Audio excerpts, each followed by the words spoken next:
farshaxanka noocyadiisa kala duwan ayay ku gacan macaansataa Sanaa Ashraf Shariif. Waa gabadh dhalinyaro ah oo eebbahiba uu u siiyey sawirada gacanta lagu sameeyo. Halkani waa guriga gabadha dhalinyarada ah ee farshaxanka samaysa. Mar kale waa goobteeda shaqada oo ay si maalinle ah ugu shaqayso. Waxaan isdul taagnay Sanaa oo ku guda jirta shaqadeeda farshaxanka iyo horumarinta sawirada ay gacanta ku samayso. Sanaa 8 jirkeedii xilli ay indhaha ka baratay farshaxanka oo abtigeeda Allah u naxariistay Cabdikariin Kuuso ka shaqayn jiray ayaa ugu horeysay markii ay aashaqday farshaxankii ku xardhanaa darbiga xaruntiisa farshaxanka. Haatan oo ay tahay farshaxan yahanad sawiradeeda farshaxan laga iibsado, waxa ay sawiraad farshaxan ah ka samaysaa dad isugu jira rag iyo dumar, dhaqanka iyo xayawaanaadka. magacaygu waa Sanaa Ashraf Shariif, waxaa ku noolahay Tisho. arts waxaa bilaabay anoo yar. arts jacaylkan farshaxanka inaa jeclaa waxaa igu dhaliyay abtigeeya, waxaa ahaa jiray artiste. wuxuu lahaa xafiis weyn oo furnaay oo laami ku yaal xaafadeena. iskool ma dhigi jirin markaas waa yaraa, laakiin waxaa imaan jiray xafiiska imaan jiray, waxaa la bari jiray handwriting-ka, farqixinta la bari jiray. Sanaa oo ah ardayad dhigata heerka koowaad ee jaamacadda ayaa farshaxanka oo waqtigeeda intiisa badan ay ku bixiso dhanka kale u rogtay shaqo ay ka anfacdo dhaqaale, waxaana ay ka ganacsataa sawirada ay gacanta ku sawirto, kuwaasoo badi ay ka iibsadaan dad la dhacay sawiradii ay soo bandhigtay ama ka dalbaday sawiro iyagu ay soo xusheen. waxa ugu bedelay waxaa jaanisiya helay kadib markaa ogaaday artiska inuu micno leeyahay. waxaa ogaaday in bulshada uu micno badan u sameeyahay. anigoo maskaxdeeda ku jiray inaan lacag ka sameeyo, laakiin waxaa maskaxdeeda ku jirto inaan bulshada aan ku bedelo artiska. ilaa maxaa lahay artiska fiiro, qofka jaahilka ee uu fahmi karaa, qofka ajnabiga ee wadanka ka imaado uu fahmi karaa, maxaa lahay qofka dhagoolka ee waa fahmi karaa. marka waxaa waa wax bulshada dhan nooc kasta yihiin, qaab kasta yihiin ee wax ku fahmi karaa.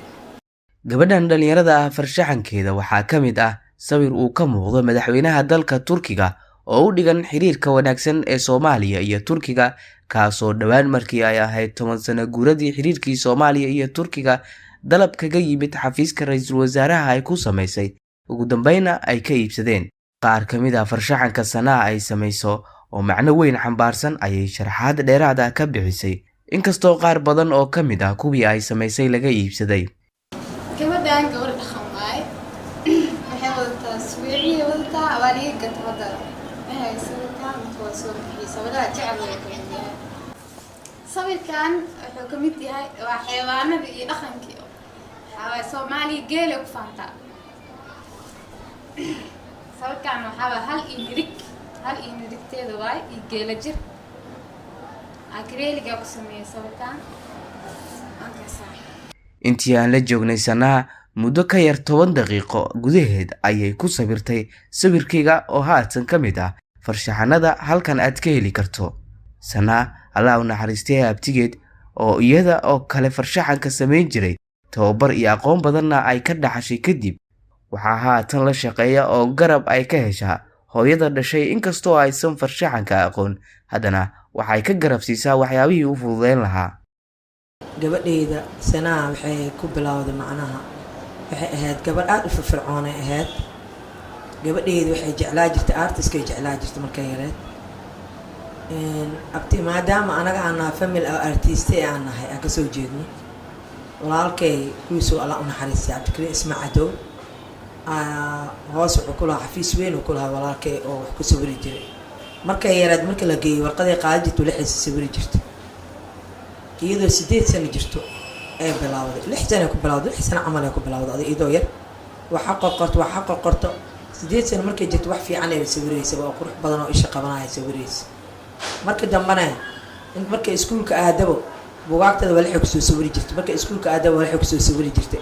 waxay noqotay galaaska gabadh oo ugu active-san oo artistaha ah galaaska ay noqotay. farshaxan yahanad Sanaa caqabadaha ugu waaweyn ee haysta waxaa ka mid ah inaysan jirin goob ay ku soo bandhigto farshaxanka kala gedisan ee ay samayso, sidoo kalena dadka badi aysan fahamsanin qiimaha uu leeyahay farshaxanka, taasoo niyad jab ku ah Sanaa. waxaa sidoo kale jira oo ah caqabada ugu weyn ee haatan haysata Sanaa iyo farshaxanyahanada kale qalabka wax lagu sawiro oo aan laga helin dalkeena Soomaaliya, taasoo marar badan hakad gelisay horumarinta farshaxankeeda. xaalado badan aan jiraan, caqabado badan aan jiraan.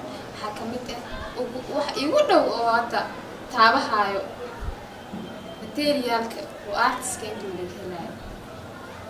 حوالين جدا وبعدين وحيل ما هلين من يروق الجوا توقع من خف الضمان كلا ترى توقع سا اللي أو حلو ده ترى مشغولة بيني كديك بيني ضمن كديك حاول دبكة سامبوتشنا مثلاً أنت بس وحالي هلا وتر كلا ما حنشوف إيه جاي مركا حتى بحاجة على لهن هتي أو جيران أو نوكينا يعني وعرب لهن.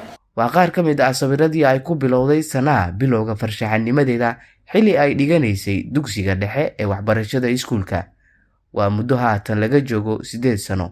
Xuseen Xaaji Xasan, warbaahinta qaranka, magaalada Muqdisho.